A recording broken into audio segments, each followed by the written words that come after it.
கடவுள் அருள் டிவி நேயர்களுக்கு astro KS ஐயங்காரின் பணிவான நமஸ்காரங்கள். மாத பலன் விஸ்வாவசு வருஷம் ஆனி மாதம் 15/6/2025 16/7/2025 வரணும் உண்டான காலகட்டத்தை உத்தராயணத்தினுடைய கடைசி மாதம், அதுக்கு அடுத்தது தட்சிணாயனம் பிறக்கும்.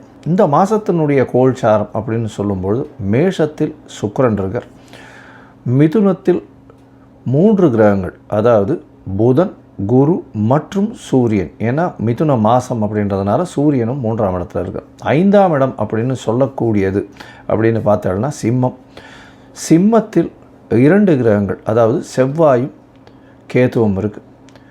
அது தவிர பார்த்தோம்னா 11ஆம் இடம் அப்படின்னு சொல்லக்கூடிய கும்பத்தில் சனி மற்றும் ராகு, இந்த 2 கிரகங்கள். மொத்தமாக பார்த்தலையானால் இந்த மாதம் ராகு கேத்துக்குள்ளே எல்லா கிரகங்களும் அடைபட்டு இருக்குது. இது ஒரு விஷயத்தை நம்ம கூர்மையாக கவனிக்கணும்.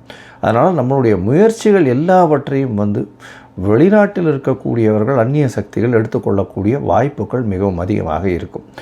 இந்த காலகட்டங்களில் போடுகிற முயற்சி நம்மளுக்கு பெரிய வெற்றியை தரக்கூடிய காலகட்டமாக அமையும். சரி, இந்த மாதத்தில் வரக்கூடிய மாற்றங்கள் என்னென்ன? இந்த மாதத்தில் 22/6/2025 அன்றைக்கி புதன் மிதுனத்திலிருந்து கடகத்துக்கு போகிறார். அதாவது அவருடைய ராசியிலிருந்து கடகத்துக்கு போகிறார் ஒரே வாரத்திலே. அதற்கு பிறகு 29/6/2025, அதாவது ஒரு 15 நாளில் ஆனி மாதத்தில் சுக்கிரன் அவருடைய சொந்த வீட்டில் போய் ஆட்சிக்கு போகிறார். அதாவது மேஷத்திலிருந்து ரிஷபத்துக்கு போகிறார். இந்த 2 மாற்றங்கள் தான் இந்த மாதத்தினுடைய பெரிய மாற்றங்களாக இருக்குது. மிச்சப்படி எல்லாமே வருட கிரகங்கள் அதே இடத்துல இருக்குது, அதெல்லாம் ஒன்றும் பிரச்சனை இல்லை. அதை தவிர செவ்வாயும் மாற்றம் இந்த மாதம் இல்லை. சரி, இந்த மாதத்தில் பார்த்தடையானால் என்னென்ன விசேஷங்கள் வருது அப்படின்னு பார்த்தோம்னா, ஆனி மாதம் அப்படின்னு எடுத்தோம்னாலே முதல்ல சொல்லக்கூடியது ஆனி திருமஞ்சனம் அப்படின்னு சொல்லக்கூடியது. ஏன்னா நடராஜருக்கு 6 முறை தான் ஒரு வருடத்திற்கு திருமஞ்சனம் பண்ணுறாங்க. அதில் ஆனி திருமஞ்சனம் மிகவும் விசேஷம். ஆனி உத்தரத்தன்னைக்கு பண்ணக்கூடியது. இந்த ஆனி உத்தரம் அப்படின்னு சொல்லக்கூடியது 1/7/2025 அன்றைக்கி வருது. அது தவிர பார்த்தடையானால் இந்த மாதத்தில் ஆனி கேட்டை ரங்கநாதருக்கு திருமஞ்சனம், அதாவது ஜேஷ்டாபிஷேகம்னு சொல்லக்கூடியது. இந்த ஆனி கேட்டை அப்படின்றது 8/7/2025 வருது. அதற்கு பிறகு பார்த்தீங்களேனால் இந்த மாதம் ஆனி மகம் மிகவும் விசேஷமான நாள். அருணகிரிநாதர் பிறந்த தினம் அப்படின்னு சொல்லக்கூடியது. அருணகிரிநாதர் என்னைக்குன்னா ஆனி மூலம் அப்படின்னு சொல்லக்கூடியது 8/7/2025 அன்றைக்கி பார்த்தீங்கன்னா, அதாவது 9/7 8ஆம் தேதி அன்றைக்கி ஆனி கேட்டைக்கு அடுத்தது மூல நட்சத்திரம். 9ஆம் தேதி அன்றைக்கி அவர் அருணகிரிநாதரை பற்றி சொல்லவே வேண்டாம். அதாவது சைவ சமய பாடல்கள் நிறைய எழுதியிருக்கார். அதனால் அருணகிரிநாதரை பற்றி ஒரு பெரிய இது இருக்குது. அருணகிரிநாதர் பிறந்த நாளாக சொல்லக்கூடியது. ஆனி அமாவாசை இந்த மாதம் 25/6/2025 அன்றைக்கி ஆனி அமாவாசை. சூரியனும் சந்திரனும் ஒரே பாகையில் வரக்கூடிய, ஒரே ராசியில் வரக்கூடிய நாள். அதே போல் 10ஆம் தேதி, அதாவது 10/7/2025 அன்றைக்கி பௌர்ணமி. அதாவது பௌர்ணமி ரொம்பவுமே விசேஷம். ஆனி பௌர்ணமி அப்படின்னு சொல்லக்கூடியது மிகவும் விசேஷமான காலகட்டமாக சொல்லக்கூடியது. அதனால் இந்த காலகட்டங்கள் இந்த மாதத்தில் வரக்கூடிய விசேஷமான நாட்களாக சொல்கிறோம். சரி, இந்த மாதத்தில் ஒரு ராசியாக மேஷம் முதல் மீனம் வரை எப்படி இருக்குது அப்படின்றத பார்க்கலாம். கடகம், புனர்பூசம், பூசம், ஆயில்யம், இந்த 3 நட்சத்திரம் 9 பாதங்களை கொண்ட ராசி. ராசியின் அதிபதி அப்படின்னு சொல்லக்கூடியவர் சந்திரன், அதிவேகமாக செல்லக்கூடிய கிரகம். இந்த மாதம் பார்த்தலையானால் உங்களுக்கு, அதாவது பொதுவாகவே இந்த வருஷ கிரகங்கள் உங்களுக்கு ஏற்ற மாதிரி இல்லை. என்னென்னா 12ஆம் இடத்துல குரு மறைஞ்சு விடுறார், சனி ராகு 8ஆம் இடத்துல, 2ஆம் இடத்துல கேது. அந்த அளவு வருஷ கிரகங்கள்லாம் உங்களுக்கு பெரிய ஏற்றத்தை கொடுக்கல. இருந்தாலும் மாத கிரகங்கள் எந்த அளவு மாற்றத்தை கொடுக்கறது அப்படின்றத பார்ப்போம். பெரிய விஷயம் என்ன அப்படின்னு பார்த்தடையானால், உங்களுடைய ராசிக்கு இந்த மாதம், அதாவது மாத கிரகங்கள்னு சொல்லக்கூடிய சூரியன், செவ்வாய், புதன் மற்றும் சுக்கிரன், இந்த 4 கிரகங்களினுடைய மாற்றங்களை வச்சு தான் இந்த மாதத்தினுடைய பலனை சொல்லுவோம். இந்த மாதத்தில் உங்களுடைய ராசிக்கு 10ஆம் இடத்துல சுக்கிரன் இந்த மாதத்தில் ஆரம்பிக்கிறார். 11ஆம் அதிபதி 11க்கு 12ஆம் இடம்னு சொல்லக்கூடிய 10ஆம் இடத்துல இருக்கார். இதன் மூலியமாக பார்த்தடையானால் உங்களுக்கு புதிய வேலை கிடைக்கும்.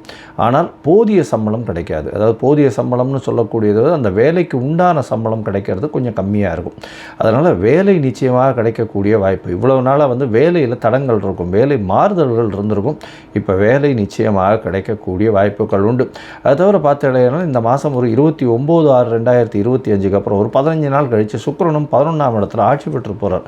இதன் மூலியமாக பார்த்தீங்கன்னா நிச்சயமாக உங்களுடைய நீங்கள் நினைத்த காரியங்கள் எல்லாமே வெற்றி பெறக்கூடிய காலகட்டமாக அமைய போகிறது. நினைத்த காரியங்கள்னால் உங்களுடைய அபிலாஷைகள் பூர்த்தி அடையக்கூடிய காலகட்டமாக அமையும்.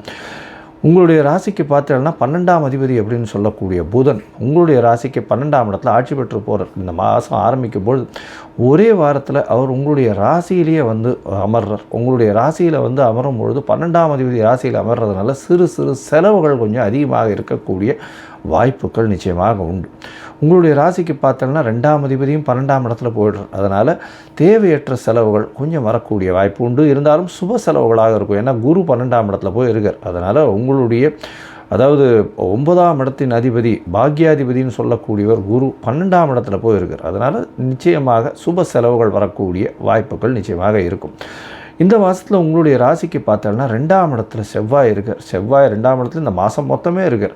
இதன் மூலியமாக பேச்சில் கொஞ்சம் கடுமையாக இருக்கும். குடும்பத்தில் சிறு சிறு சலசலப்புகள் இருக்கக்கூடிய வாய்ப்புகள் உண்டு. அதை தவிர பார்த்தீங்கன்னா பேச்சில் கடுமை இருக்கும். அப்படின்னா உங்களுடைய 2ஆம் இடத்துல பார்த்தீங்கன்னா கேத்துவும் உட்கார்ந்துருக்கிறார். நீங்கள் என்ன சொல்ல வரீங்களோ அதை வந்து அடுத்தவர்கள் சரியாக புரிந்து கொள்ள மாட்டார்கள். இதனால் வந்து மிகப்பெரிய பிரச்சனை வரக்கூடிய வாய்ப்புகள் உண்டு. இந்த மாதத்தில் பார்க்கும்பொழுது பார்த்தோன்னா உங்களுடைய ராசிக்கு 8ஆம் இடத்துல அதாவது அஷ்டமத்தில் சனி இருக்கார். சனியோடு சேர்ந்து ராகுவும் இருக்கார். 2 சனி இருக்கிறதுக்கு கணக்கு வரும். அதனால் மிகப்பெரிய பிரச்சனைகள் வரக்கூடிய வாய்ப்பு. வண்டி வாகனம் ஓட்டும்போது ஜாகிரதையாக இருக்கும். அது தவிர வந்து பார்த்தோன்னா தேவையில்லாமல் எதுலேயும் போய் அதிகமாக காசை பணத்தை போடாதீங்க. உங்களோட வேலை செய்பவர்களோட கொஞ்சம் ஜாகிரதையாக இருக்கிறது ரொம்பவும் நல்லது. எதிர்பாலினத்தவரோட பழகக்கூடியதை கொஞ்சம் ஜாகிரதையாக பழகிறது ரொம்பவுமே நல்லது.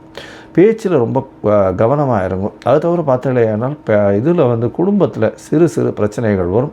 பண வரவு சற்று பின்னடைவு ஏற்படும். ஏன்னா 2ஆம் இடத்துல கேது இருக்கார், செவ்வாயும் இருக்கார். செவ்வாய் இருந்தாலும் கேது இருக்கிறதுனால பண வரவு கொஞ்சம் தட்டுப்பாடு இருக்கக்கூடிய வாய்ப்புகள் நிச்சயமாக உண்டு. சுப செலவுகள் வரும். அதனால் கொஞ்சம் ஜாகிரதையாக பார்த்துக்கோங்க. செலவுகள் கொஞ்சம் அதிகமாக இருக்கும், வரவுகள் கம்மியாக இருக்கக்கூடிய காலகட்டமாக அமைய போகிறது. இந்த மாதத்தில் உங்களுடைய முயற்சிகள் எல்லாமே இது ஓரளவுக்கு வெற்றி பெறும். ஏன்னா புதனே வந்து 3ஆம் அதிபதியை உங்களுடைய ராசியில் போய் இருக்கிறது உங்களுடைய வெற்றிக்கு கொடுக்கக்கூடிய வாய்ப்பு. வேலைக்காக வெளிநாடு போகக்கூடிய பாக்கியத்தை கொடுக்க போகிறார். இந்த காலகட்டத்தில் பார்த்தீங்கன்னா நீங்கள் சில நாட்கள் முயற்சிகளை தள்ளி வைக்கிறது நல்லதுன்னு சொல்கிறோம். அந்த சில நாட்கள்னு சொல்லக்கூடிய சந்திராஷ்டம நாட்கள். இந்த சந்திராஷ்டம நாட்களில் வந்து புதிய முயற்சி வேண்டாம், வெளியூர் வெளிமாநில பிரயாணம் வேண்டாம். ஒருவேளை பண்ண வேண்டி இருந்ததே ஆனால் சந்திரனுக்கு உண்டான பரிகாரம்னு சொல்லக்கூடிய அகத்திக்கீரை கட்டு அருகில் இருக்கக்கூடிய கோசாலையில் கொடுத்துட்டு போங்க. பசுமாட்டுக்கு உங்களுடைய சந்திராஷ்டமத்தின் தாக்கம் குறையும்.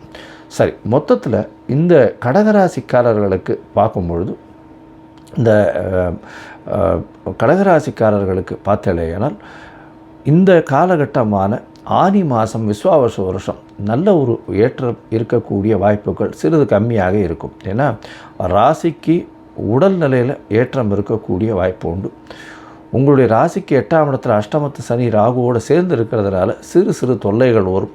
வண்டி வாகனங்களில் விபத்துகள் வரக்கூடிய வாய்ப்பு. அதனால் ஜாகிரதையாக பார்க்குறது, போயிட்டு வர்றது ரொம்பவும் நல்லது.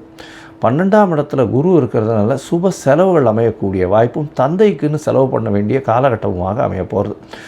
புதிய வேலை கிடைக்கக்கூடிய வாய்ப்பு, வேலையின் மூலியமாக வெளியூர் வெளிமாநிலம் வெளிநாடு போகக்கூடிய வாய்ப்பு, பண வரவில் சற்று பின்னடைவு இருக்கக்கூடிய வாய்ப்பு, புதிய முயற்சிகளில் வந்து நல்ல ஒரு ஏற்றம் இருக்கும். இருந்தாலும் சந்திராஷ்டம காலம் அப்படின்னு சொல்லக்கூடிய 13/7/2025 15/7/2025 வரலும் 16/5/2025 18/5/2025 வரலும் உண்டான, அதாவது 16/6/2025 18/6/2025 காலகட்டத்திலையும் சற்று இந்த முயற்சிகளை எடுக்க வேண்டாம். ஏன்னா சந்திராஷ்டம நாட்களாக இருக்குது இந்த காலகட்டத்தில்.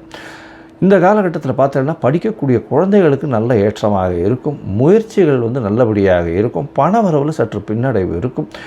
இருந்தாலும் புதிய வேலை கிடைக்கக்கூடிய வாய்ப்புகள் உண்டு. தூக்கம் நல்லபடியாக வரும். தேவையற்ற செலவுகள் இருக்கும். ஏன்னா 8ஆம் இடத்துல சனி ராகு இருக்கிறதுனால நண்பர்களோட ஜாகிரதையாக பார்த்து பழகிறது ரொம்பவும் நல்லது. மொத்தத்தில் பார்த்தாலேனால் இந்த கடகராசிக்காரர்களுக்கு இந்த சுமாரான மாதமாக இந்த ஆனி மாதம் விஸ்வாவசு வருஷம் இருக்கும். இந்த காலகட்டத்தில் நீங்கள் அருகில் இருக்கக்கூடிய விநாயக பெருமானுக்கு அருகம்புல்லில் மாலை போடுறதும், ஒரு பால் கொண்டு போய் கொடுத்து அபிஷேகத்தை கொடுத்துட்டு வர்றதன் மூலியமாக நிச்சயமான மாற்றங்கள் ஏற்றங்கள் உங்களுக்கு கிடைக்கக்கூடும். கடவுள் அருள் டிவியை பார்த்தமைக்க நன்றிகள். மேலும் இது போன்ற தகவல்களை தெரிந்து கொள்ள கடவுள் அருள் டிவியை சப்ஸ்கிரைப் செய்யுங்கள். மறக்காமல் பெல் ஐக்கானை கிளிக் செய்யுங்கள்.